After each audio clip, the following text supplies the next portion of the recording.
Hi, this is the New Caribou, the Honorable Sir David, Emperor of Salt Lake City, Sultan of Utah, Spiritual Advisor to Questioning Mormons, the Bard Extraordinaire, Supreme Being, Alpha and Omega. You know, you got me, people here, you got me thinking just ordinary things that have happened to me in my life. I thought happened to everybody. Now, I'm looking forward to going to bipolar heaven. I hope there's a lot of people there like me. But I'm down here with you guys, and it sucks. It really sucks. Because I don't fit here. I don't fit. I don't lie, I don't cheat, and I don't steal. And God, there's nothing for me to do here. And if I'm in the Mormon church, I'm really an outcast. Alright.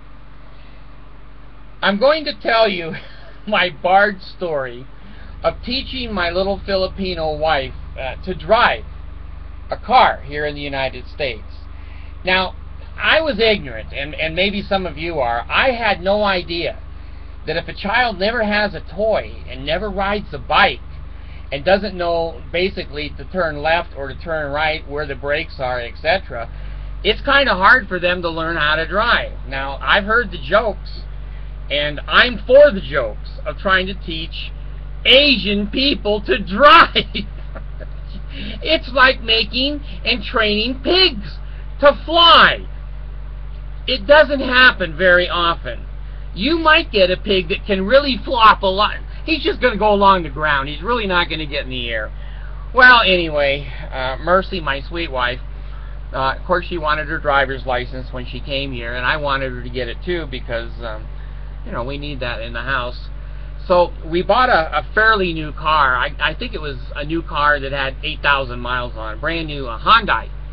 Beautiful car. God dang. It was black, tinted windows, FM, XM, BM radio. It had everything in it.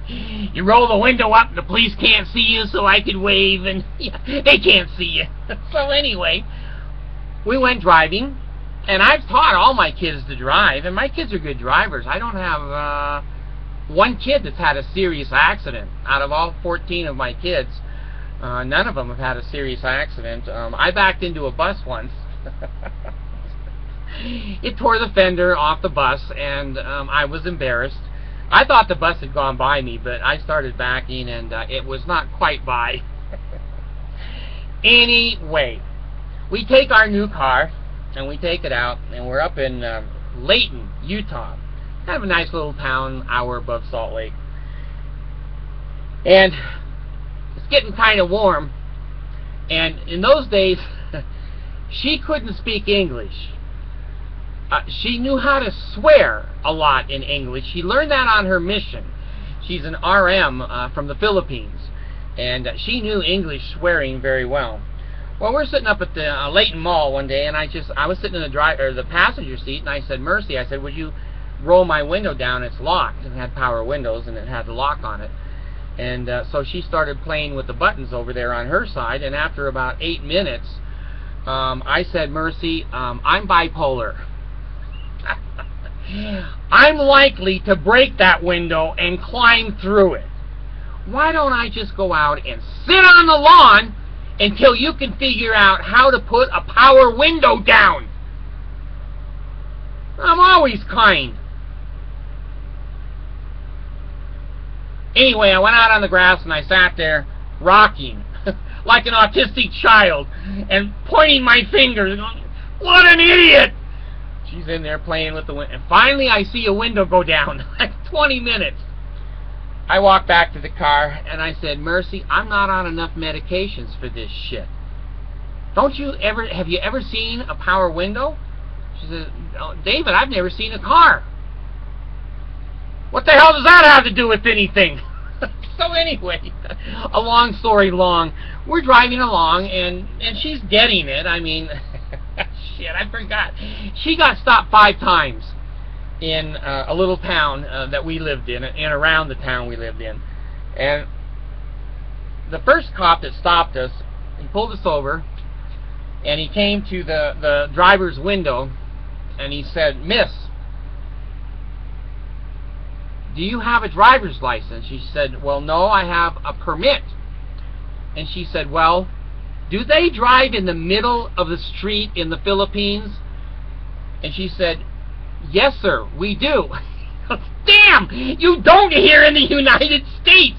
Move it to the right! Get over to the right by the curb! Don't drive in the middle of the road! And of course, I'm there to help her. You don't want me to help you. And I said, officer, she's right. I've been in the Philippines, and damn, they do drive in the middle of the street, up the curbs. There's no sidewalks. They're in the mud, the blood, and the beer. They climb over each other. There's no rules. They don't stop at stop signs, and people steal the red lights to melt down for scrap. He says, okay, I'm giving you a warning. So, next couple of days, we're driving along, and I see the damn light turn red, and I scream, Mercy, stop! And she turns to me quietly and keeps going. She says, I don't like it when you yell at me. I go, shit, you're going through the red light. So we go through the light. Here's the sirens. Here's the lights. We pull over to the right. He comes up to the window and he says, I understand you're learning to drive.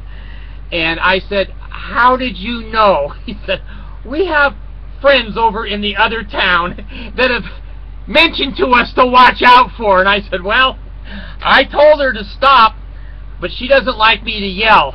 It says, Mercy, when the light turns red, you have to stop. She says, well, in the Philippines, we don't. I said, damn, you're in the United States. We stop. Well, we don't stop at stop signs or lights if we don't see anybody coming. I said, well, you're going to have to learn here in the United States. It's a little bit different.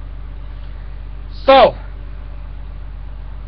I take her out on the freeway. Now, most girls don't like the freeway because of the big trucks. They're scared of the big trucks, and damn, they're the best drivers on the road. You got to be scared of the cars.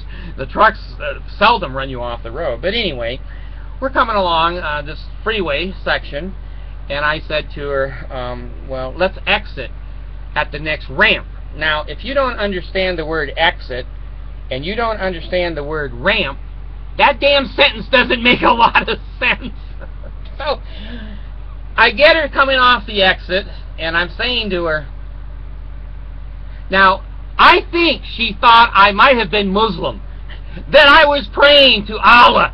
I'm saying, slow down! She doesn't understand that. I'm in the passenger seat, and we're coming to the bottom of this ramp, which has a red light, and cross traffic everywhere. The Holy Ghost said to me, holy shit, you're on your way here. I go, no, I don't want to be there yet. So he said, grab the emergency brake, which was in the middle of the console.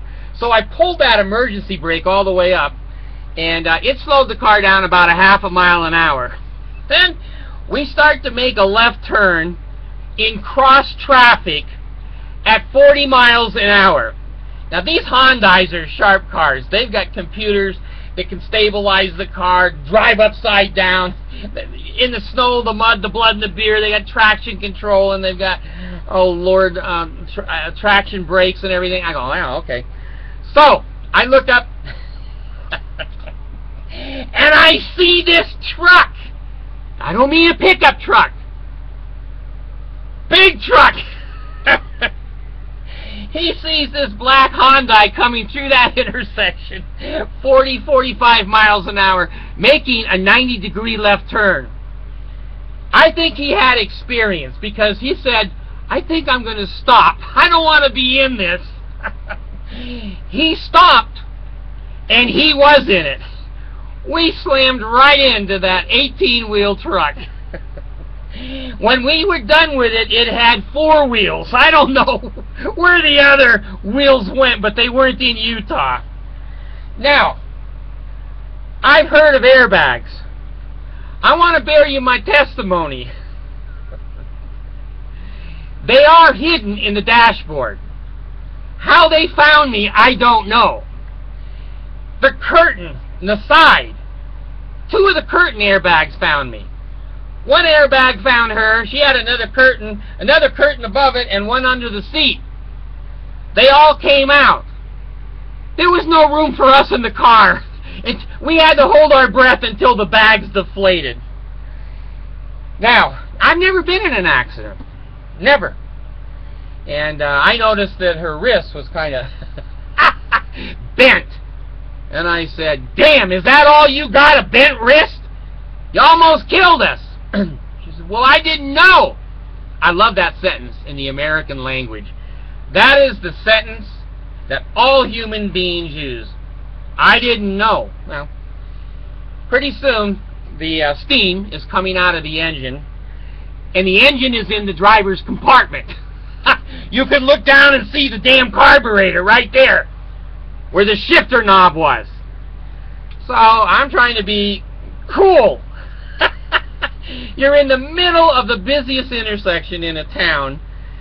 You've got 2 fire engines, a helicopter overhead, 8 or 9 police cars, and I stagger out of the car like I think I can fix something. She gets out of the car, and we're both standing in front of the car. I never saw such a total mess in my life.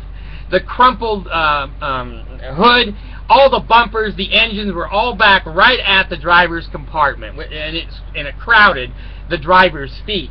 There wasn't anything left of that car. She looks at it quietly with all these sirens around her and going on, and she goes, we could fix this in the Philippines. I said, honey, there ain't enough duct tape in the Philippines to fix this. This car is dead. Oh, no, I think we could get it fixed. They had a hard time just picking it up onto the tow truck, you know. Had to lift it like a race car. There wasn't anything to hook to. So anyway, $23,000 later, Geico, the insurance company, the little lizard knocked on our door. And when I looked out the peephole, I said, holy shit, don't answer the door. We won't have insurance. So we all ran in the back of the house, and we just pretended that we weren't here. And Geico has continued to insure us after I told them that my wife did die in that accident. If you want to teach the Filipinos or the Asians to drive, you get a damn good life insurance policy. And I'm telling you right now, you're only going to teach one. After that, you're a better man or better woman than I am. One was enough for me. Thanks.